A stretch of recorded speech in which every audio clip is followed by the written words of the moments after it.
Hey guys, welcome to a brand new video where I will be giving you the best beginner blight tutorial that you will find on YouTube. I'll be going over his stats, what add-ons are good for him, what perks are good for him, and everything to do with blight. As this is a beginner tutorial, I'm going to try stray away from all the text such as J flicking, S flicking, etc. as in my eyes, they are for the people that have already understood the basics and then are moving on to more mastering him.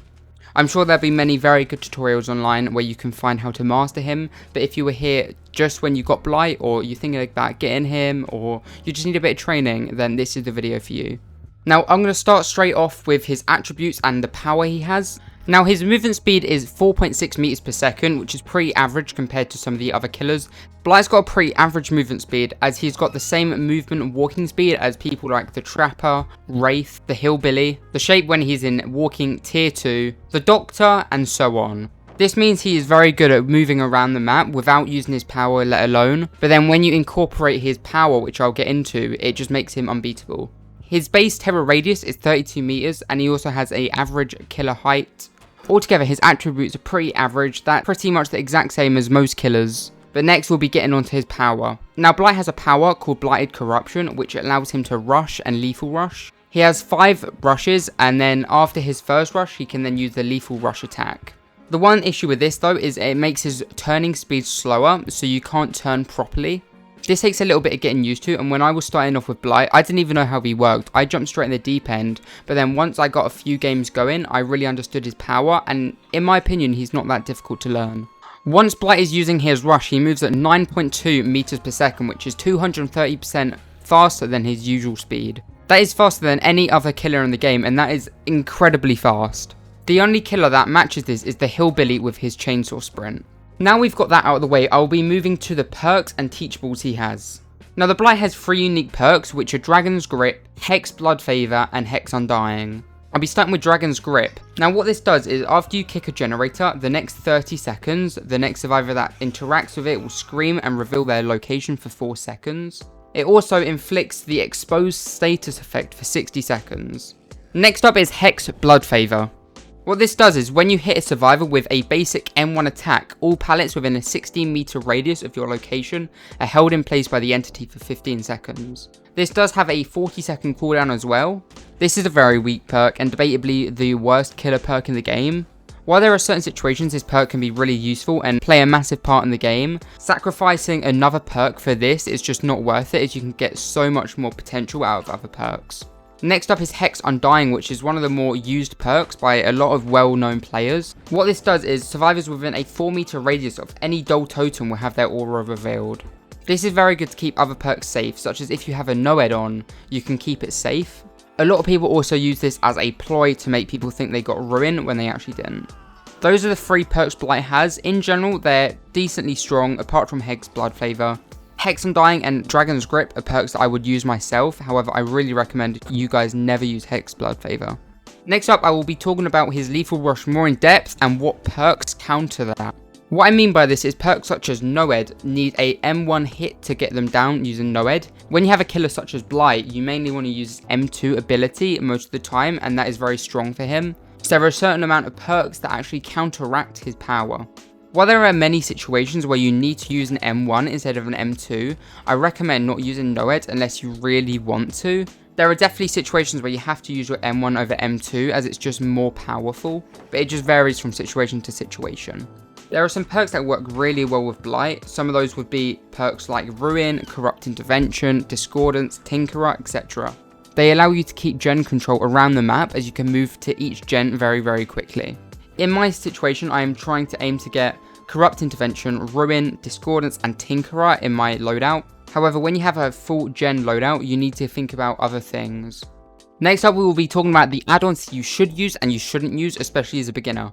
Perks such as Alchemist's Ring, Canker's Thorn, and Foxglove are very strong for beginner Blight players. Alchemist's Ring allows you to regen all of your rush tokens immediately after you hit a survivor with a lethal rush. Canker's Thorn moderately increases your recovery speed after a rush, and Foxglove slightly increases your recovery speed after a rush. These perks are good as they do not change anything important in the game that you necessarily need to learn. What I mean by this is you need to allow your muscle memory to remember how fast your rushes are, how far you can reach, etc. When you then alter that using an add-on, it will then mess up your memory and you'll be thrown off when you go to use normal Blight. What I mean by this, there are certain perks such as Blighted Crow, Blighted Rat, Rose Tonic, and Umbra Salt. I do not recommend using these add-ons as you are learning how to use him and his certain speed that you need to get used to. These alter the rush ability, which can change your muscle memory. So the Blighted Crow and Blighted Rat increase your rush speed per consecutive rush. Umbra Salt moderately increases the turn rate while rushing, and then the Rose Tonic considerably increases slam duration. As these alter the actual rush ability, once you're getting more known with those add-ons, your muscle memory will change. Meaning when you don't use them add-ons, you'll be confused as you're not reaching the same points as usual. Now I will be moving on to things such as chases and how you can improve during them. So first off, I will be starting off with a thing called zoning. So what this is when a survivor is running for a specific location such as shack window, you can use your M2 rush ability to rush to the window, which make them run away. Occasionally the survivor may commit and keep running for the window, but most of the time they will notice you're there, so they will have to panic and turn around and go a different way. Now you have to be smart with your timing, as if you do it too early, they'll be too far away, so they'll just turn around and then they'll be in a better position than you. But if you play it well and if you're close to them and it just works out nicely, it's a really good way to get them. And if you do miss them, at least hopefully they do move away from the location they were going to that they could be good with. Also, one thing you need to understand is when to use your ability and M1ing. There's a lot of times new Blight players will only use their M2 ability, which is actually damaging. You need to understand when you can use each one. For example, if a survivor is about to jump through a window, you need to M1 them, as you might not get there with an M2. But you just need to juggle the understanding of which ones to use at what times. Next up, I will be telling you how to get around objects that the survivor is the other side of. It's kind of hard to explain. Now, when a survivor is the other side of a tree and you're in the middle of a rush, or you've already started a rush, or you're trying to rush around it, what you should do is slam into it twice, because 90% of the time the survivor will run out, and that's where you can get them.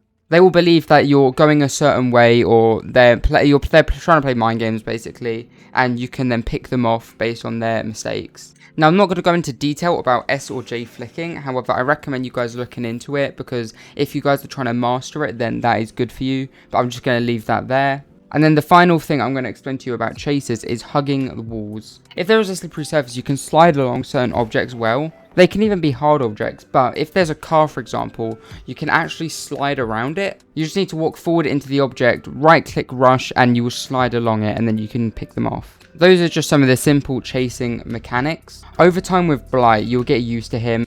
I don't think you'll use many of these yourself quite yet. I reckon that'll be when you really understand the mechanics of Blight. However, just understanding what they are or how they're used could be really beneficial for the future. Another thing is slippery surfaces. So you might have heard me say that quite a bit over this video, but what they are is surfaces that don't allow you to hit them. They make you just glide straight off the side, so you cannot actually directly hit them, so you need to be careful if you try rush into them. This can completely mess up a chase, as you'll be going for them and then before you know it you have to recharge and it's just a mess. Ormond has a ton of slippery surfaces because a lot of the snow chunks you cannot hit into, so you have to be careful what you try and hit.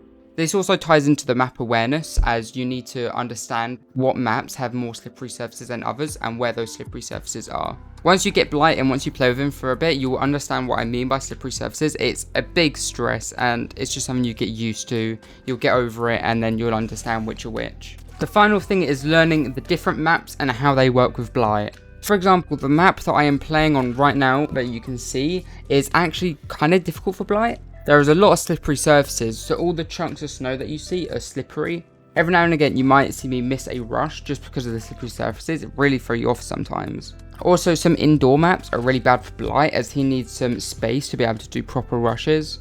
While you can learn to get used to the indoor maps or certain maps like Ormond, it's really just less effective for Blight and not very good for him. But just understanding every map and how they work with him is just learning the maps then separates you from the beginners.